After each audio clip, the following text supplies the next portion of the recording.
Short అయిపోతుంది. కంచాలు కడుక్కుంటే పెళ్ళేటప్పుడు గోడ కూడా పడుతుంది. ఎప్పుడు పడుతుంది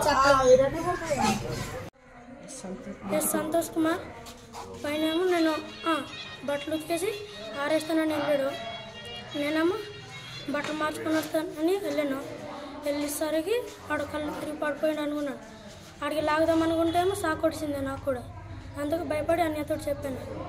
అప్పుడేమో అన్య మెయిన్ ఆపి బయట లాగాడు. గొలుగొండ మండలం జోగుంపేట ఎస్సీ హాస్టల్లో అప్పారావు గారు అనే వార్డెన్ గారి హాస్టల్లో ఒక విద్యార్థి మృతి చెందారు. 2 గంటల సమయంలో మృతి చెందిన ఎవరూ పట్టించుకోలేని పరిస్థితి ఇక్కడ మన ఏరియా హాస్పిటల్లో తెచ్చి పట్టించుకోలేని వ్యవస్థ మన ఎస్సీ వెల్ఫేర్ హాస్టల్లో ఉంది. విద్యార్థి కుటుంబాన్ని ఎవరూ పట్టించుకోలేని పరిస్థితి ఇక్కడ మన ఏరియా హాస్పిటల్లో ఇక్కడ వదిలేసి విద్యార్థిని ఎవరికి అందుచెక్కిన విధంగా అక్కడ పడిసి కరెంట్ షాక్కి గురైన వ్యక్తిని పక్కనే వదిలేసిన పరిస్థితి మన ఎస్సీ వెల్ఫేర్ వార్డెన్ గారు నిర్లక్ష్యం వల్ల జరుగుతుంది ఇదంతా.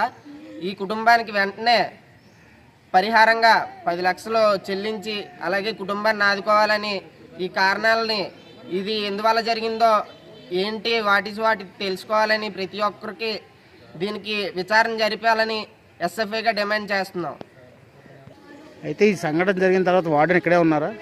ఈ సంఘటన జరిగాక ఇక్కడ ఎస్సీ వెల్ఫేర్ వార్డెన్ అనేది మాకు సంబంధం లేనట్టు, విద్యార్థి ఎవరో తెలియలేనట్టు పట్టించుకోలేని వ్యవస్థగా ఇక్కడ ఉంది. ఈ ఎస్సీ వెల్ఫేర్ వార్డెన్ని వెంటనే సస్పెండ్ చేయించి ఈ విద్యార్థికి న్యాయం జరిగేలా చూడాలి. దానికి తదుపరంగా ఈ విద్యార్థికి నష్టపరిహారంగా 10 లక్షలు చెల్లించి విద్యార్థిని ఆదుకోవాలని, విద్యార్థి కుటుంబాన్ని ఆదుకోవాలని ఎస్ఎఫ్ఐగా డిమాండ్ చేస్తున్నాం. గొలుగొండ మండలంలో ఎస్సీ బాయ్స్ హాస్టల్లో 7వ తరగతి చదువుతూ ఉన్నాడు.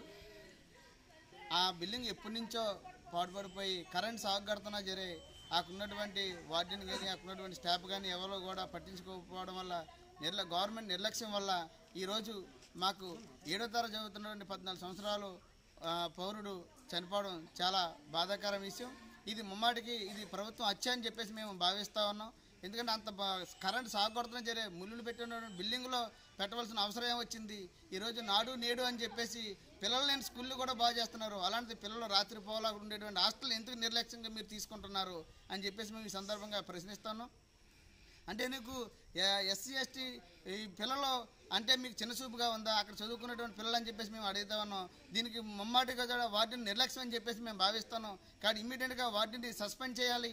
అలాగే మా కుటుంబం ఏదైతే కుర్రోడు చనిపోయాడో ఆ కుర్రోడు కుటుంబానికి గవర్నమెంట్ ఉద్యోగం ఇవ్వాలి, 50 లక్షలు ఎక్స్గ్రేస్ ఇవ్వాలని చెప్పేసి ఈరోజు మేము బీఎస్పీ పార్టీగా ఈ ప్రభుత్వాన్ని డిమాండ్ చేస్తా ఉన్నాం. అలా చేయని పక్షంలో పోస్ట్ మార్టం జరగకుండా అడ్డుకుంటామని చెప్పేసి కూడా మేము హెచ్చరిస్తా ఉన్నాం. జై భీమ్, జై భారత్.